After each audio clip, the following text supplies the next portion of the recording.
হরে কৃষ্ণ। বন্ধুরা, কেমন আছেন আপনারা? আশা করছি সকলে সুস্থ আছেন, ভালো আছেন। চলুন আজকের এই ভিডিও থেকে আমরা শ্রীমদ্ ভাগবতম প্রথম স্কন্দ পাঠ করা শুরু করি। শ্রীমদ্ ভাগবত প্রথম স্কন্দ, প্রথম অধ্যায়।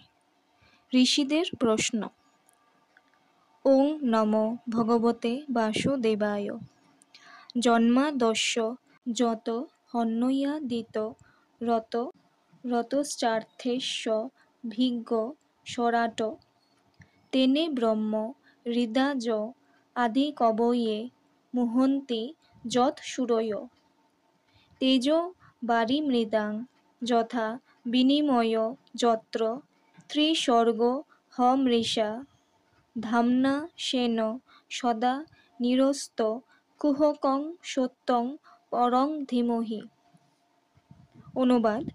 হে বসুদেব তনয় শ্রীকৃষ্ণ, হে সর্বব্যাপ্ত পরমেশ্বর ভগবান, আমি আপনাকে আমার সশ্রদ্ধ প্রণতি নিবেদন করি। আমি ভগবান শ্রীকৃষ্ণের ধ্যান করি, কেননা তিনি হচ্ছেন প্রকাশিত ব্রহ্মাণ্ড সমূহের সৃষ্টি, স্থিতি এবং প্রলয়ের পরম কারণ।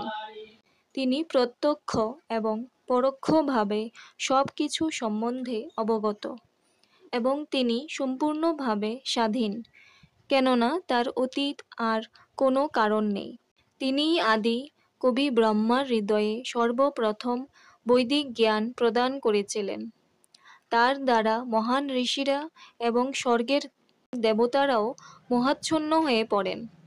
ঠিক যেভাবে মোহাচ্ছন্ন হয়ে পড়লে আগুনে জল দর্শন হয় অথবা জলে মাটি দর্শন হয়, তারই প্রভাবে জড়া প্রকৃতির তিনটি গুণের মাধ্যমে জড়জগৎ সাময়িকভাবে প্রকাশিত হয় এবং তা অলীক হলেও সত্যবোধ প্রতিভাত হয়।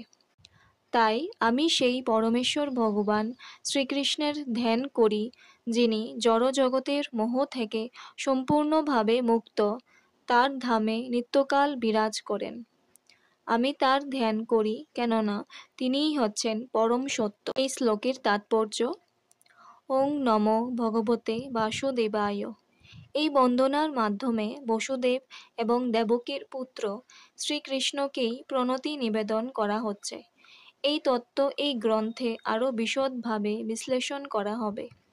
এখানে শ্রীল ব্যাসদেব ঘোষণা করেছেন যে শ্রীকৃষ্ণ হচ্ছেন আদি পুরুষ, পরমেশ্বর ভগবান, এবং অন্য সব কিছুই প্রত্যক্ষ অথবা পরোক্ষভাবে